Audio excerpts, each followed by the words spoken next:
오늘은 국민의힘의 갈 길, 국민의힘이 걸어가야 할 길에 대해서 그냥 제 생각을 한번 말씀드려 보겠습니다. 뭐 한 말씀으로 해서 보수의 정신으로 진보를 포용하자. 보수의 정신을 잃지 않되 진보를 같이 껴안고 가자. 요게 그 국민의힘이 걸어야 할 길이 되는 걸 한번 말씀을 드려보고 싶습니다. 아시다시피 이제 먼저 말씀드린 대로 보수의 정신은 자유와 사유재산권을 보존하고 이 세상에는 변하지 않는 도덕적 진리가 있다. 또 매사에 보수는 항상 신중하다. 다양성을 중시한다. 또 인간은 완전하지 않기 때문에 항상 겸손해야 한다.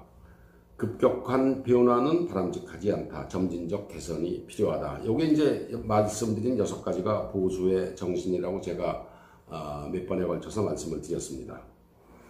반면에 이제 진보는 평등을, 특히 경제적인 측면에서 평등을 강조하는 면이 있습니다. 그러다 보니까 이걸 빨리 하기 위해서 이제 모든 걸 명령을 내리죠.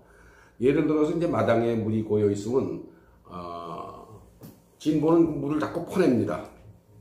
퍼내고 물이 고이지 않게 급하죠. 그렇지만 보수는 기본적으로 마당에 흙을 돋가서 물이 지절로 흘러 빠지도록 그런 정책을 쓴다고 생각하시면 됩니다. 그런데 이제 불행하게도 한국의 그 진보라고 얘기하는 사람들의 반 정도는, 50%는 진보가 아닌 좌파입니다. 극히 소수의 사회주의적 사상을 가진 좌익의 조종을 받는 좌파가 진보 진영의 반을 차지하고 있습니다. 그래서 진정한 진보는 자기 목소리를 못 내고 있죠. 진보의 한국 사회에서 지금 아이콘이라고 할 수 있는 진정한 진보의 표상이 김경률, 참여연대 대표를 지내신 김경률, 권경의 변호사, 참여연대 출신입니다. 똑같이. 그 다음에 전 동양대 진윤권 교수, 이런 분들이 이제 여러분들이 아시는, 이 사람들이 진보로구나, 이렇게 이해를 하시면 되겠습니다. 나머지 이제 방송 무슨 어준이니 무슨 많잖아요. 그런 진보랍시고 떠들고 있는 사람들은 진보의 가면을 쓴, 말하자면 변종 바이러스, 변종 진보입니다. 변종 바이러스 진보, 기생충 같은 존재죠. 이 사람들은 이제 이대 사회주의, 공산사회주의입니다. 공산사회주의 이데올로기를 굴레를 못 벗은 유충 같은 존재입니다. 유충. 여러분들이 이제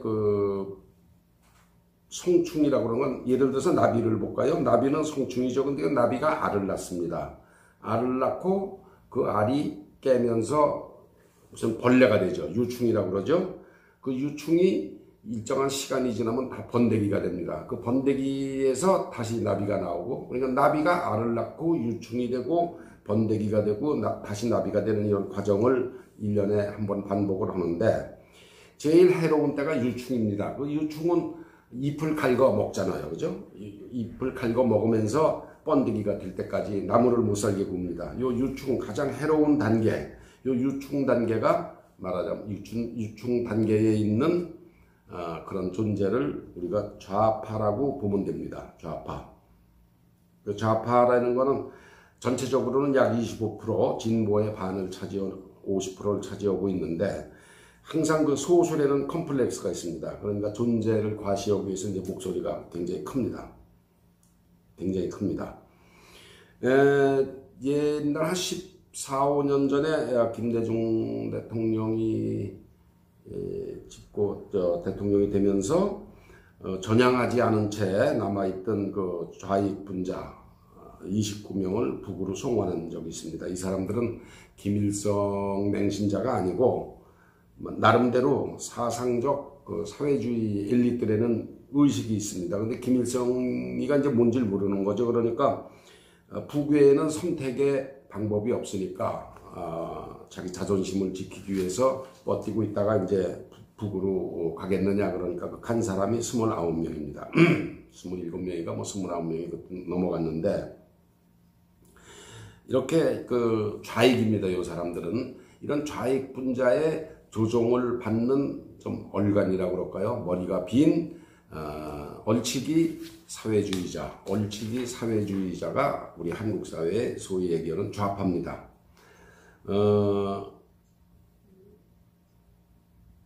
국민의힘이 앞으로 진보를, 이런 좌파를 제외한 진보라고 얘기하는 사람들의 약 50%, 이런 진보라는 사람들이 더 이상 그 좌파로 기울어지지 않게 하기 위해서 국민의힘이 해야 될 일은 진보의 의견을 정책에 반영을 해야 된다. 진보의 의견을 반영해야 된다. 또 좌파와는 절대로 말싸움을 하지 말라. 이 말로서 당할 수가 없습니다. 이 좌파의 그 현란한 그 논리, 이게 부족하면 저걸 끌어대고 저게 부족하면 이렇게 끌어대고, 하여튼 그 현란한 논리는 이 점잖은 그 보수적인 사고를 하는 사람으로서는 당연할 재주가 없습니다. 그래서 국민의힘이 앞으로 해야 될 일은 건전한 사고와 판단을 하려고 노력하는 40대, 50대 중 좌파에 물들지 않은 진보적인 사람들을 잘 이해하고 끌고 포용하고 가야 된다. 저는 이렇게 보고 있습니다. 진보의 중심, 이 40대, 50대의 50%를 훨씬 넘는 40대, 50대의 좌파에 기울어지지 않은 이 진보적인 그룹을 끊임없이 보수 세력 스스로가 개혁하고 잘 정직하게 하는 그 행위를 보여줌으로써 좌파가 되지 않도록, 진보 그룹 내에서 건전한 진보로 남아있도록, 좌파화 되지 않도록 국민의힘이 더 신경을 써야 된다. 그러니까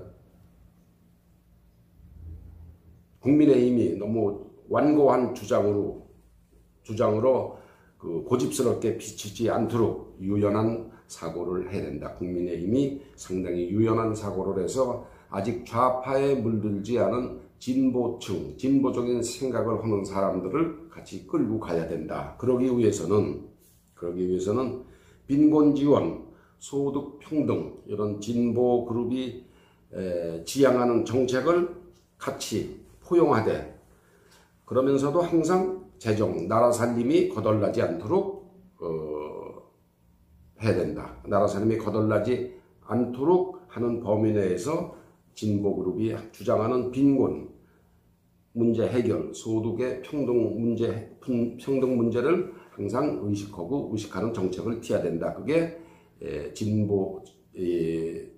보수로서의 국민의힘이 해야 될 일입니다. 구체적인 정책으로는 대북정책에 있어서 북핵 폐기를 불변의 원칙으로 삼아야 된다. 모든 포용정책을 다 쓰되 대전제는 북이 핵을 버려야 된다. 이걸 꼭 보수 국민의힘이 지켜야 된다. 북핵을 놔두고 북한하고 어떤 것도 말을 들어주면 안 되죠. 그리고 아무리 작은 문제라도 꼭 인권을 계속 강조를 한다. 북과 상대할 때는 계속 인권을 강조해야 된다. 우리 해양수산부 공무원이 바다에서 그런 무참하게 살해를 당하지 않았습니까? 또 미국 시민 윈비어가 2년 반 전에 또 살해를 당하지 않았습니까? 그런 인권 문제는 항상 우리가 물고 늘어져야 된다. 지적을 해야 된다. 대북 관계에서. 또 가능하면은 옛날 서독이 동독에 대해서 했듯이 남한을 선택하는 사람을 다 보내라. 그럼 우리가 1인당 10만 불씩 주겠다. 니네 정부에 주겠다. 돈으로 사람을 사는 거죠. 쉽게 얘기해서. 그러니까 그 사람들이 살 수 있는, 니네가 북이 남한에 가서 살고 싶다 그러는 사람이 있으면 우리가 다 받아들이겠다. 그 대신 돈을 주겠다. 이 옛날에 서독이 동독에 대해서 취했던 정책입니다. 10,000명을 데려오면 1조 원 듭니다. 1조. 난 10,000명을 데려오면 1조 원 듭니다. 10만 명을 데려오면 10조만 쓰면 됩니다. 정부가. 그러니까 옛 서독이 써던 방식을 해서 북에서 못 살겠다. 남한에 가서 살겠다 그런 사람이 있으면 다 보내라. 우리가 돈을 주겠다. 그 대신 니네 겉에. 이렇게 해서 옛날 서독이 썼던 방식도 과감하게 한번 펼쳐볼 수 있다. 그런 제안을 해볼 수 있다. 저는 이런 얘기를 하고 싶습니다. 어떠한 사소한 도발에도 2배, 3배로 응징하는 결연한 의지를 국민의힘이 만약에 정권을 잡으면 보여줘야 된다. 그렇게 생각합니다. 그리고 두 번째로는 통일은 반드시 자유민주 체제를 하에서만 가능하다. 당장 안 해도 좋다. 당장 안 해도 좋고 단 통일이 됐을 때 북의 지도층의 안전은 보장한다는 것을 공식적으로 천명할 필요도 있습니다. 니네 북에서 지금 정권 잡고 흥청망청 내놓으라 하는 사람들 통일이 자유민주 체제로 통일이 되더라도 니네들은 안 건드리겠다. 니네들은 안 건드리겠다. 다만 인권을 유린한 그 핵심 인권을 훼손한 핵심은 끝까지 추적을 해서 처벌한다. 끝까지 추적을 해서 처벌을 한다. 다만 현재 지도층은 우리가 건드리지 않겠다. 이런 것도 한번 공식적으로 천명할 필요가 있지 않나 생각합니다. 한미동맹을 계속 유지하고 강화해야 합니다. 한미동맹은 여한 경우에라도 이게 꼭 이북의 대북 관계뿐이 아니라 대중관계에서도 저희가 한미동맹은 계속 강력하게 끌고 갈 필요가 있습니다. 또 중국은 동맹보다 하위 개념입니다. 북의 인권 유린을 눈감는 중국에 대해서는 북의 인권 유린을 눈감는 어떤 간접적인 비간접적인 비공식 협력을 하게 되면은 우리가 반드시 거기에 대해서 강력하게 외교적으로 항의하고 다소 경제적인 손실을 입더라도 교역에 마이너스를 가져오더라도 중국이 북한을 도와주는 어떤 행동, 인권, 특히 인권 분야에서 북을 도와준다고 그러면은 간접적이든 비간접적이든 비공식이든 공식이든 강력하게 중국에 항의를 하고 우리가 외교적으로 대중국의 스탠스를 확실하게 해야 될 필요가 있다고 생각합니다. 또 국민의힘은 앞으로 대일 관계를 복원하겠다는 강력한 의지를 표명할 필요가 있습니다. 우리가 정권을 잡으면은 대일 관계를 이렇게 끌고 가지 않겠다. 강력한 관계 복원을 하겠다는 의지를 보여줘야 합니다. 투 트랙으로 가야 되겠죠. 과거사 해결 문제, 하나는 미래 문제를 해야 되겠죠. 과거사 해결은 완벽한 해결은 있을 수가 없습니다. 다 시간이 해결을 할 뿐이죠. 그래서 과거사 해결은 계속 우리가 어젠다로 테이블 위에 올려놓되 시간에 맡겨서 해결을 하자, 노력을 하자. 대신 미래를 향한 대일관계, 정치나 안보, 경제, 기타 문화는 지금처럼 꽉 닫지 말고 계속해서 부드럽게 끌고 가겠다는 것을 국민 앞에 국민의힘이 천명할 필요가 있습니다. 대통령 선거를 앞두고 일본과 극심한 분쟁의 모습을 보여줄 가능성도 있습니다. 독도 주변에서 서로 군사 시위를 한다든가 이런 등등 여러 가지 그런 자기 편의 결속력을 강화하기 위해서 일본과의 관계를 다시 한번 현안에 끌어들여서 분쟁을 노골화할 그런 계획도 있다고 저희가 염려를 해야 됩니다. 따라서 국민의힘은 우리가 정권을 잡으면은 과거사는 시간을 갖고 끝까지 해결을 하되 미래를 향한 관계는 정상화하겠다. 그런 것도 한번 국민의힘이 이 기회에 국민 앞에 천명을 하는 것도 필요하다고 봅니다. 오늘은 국민의힘의 갈 길, 보수의 정신으로 진보를 포용하자, 보수의 정신을 잃지 않되 진보적인 사고를 하는 젊은 층들을 포용하자는 걸로 몇 가지 말씀드렸습니다. 감사합니다.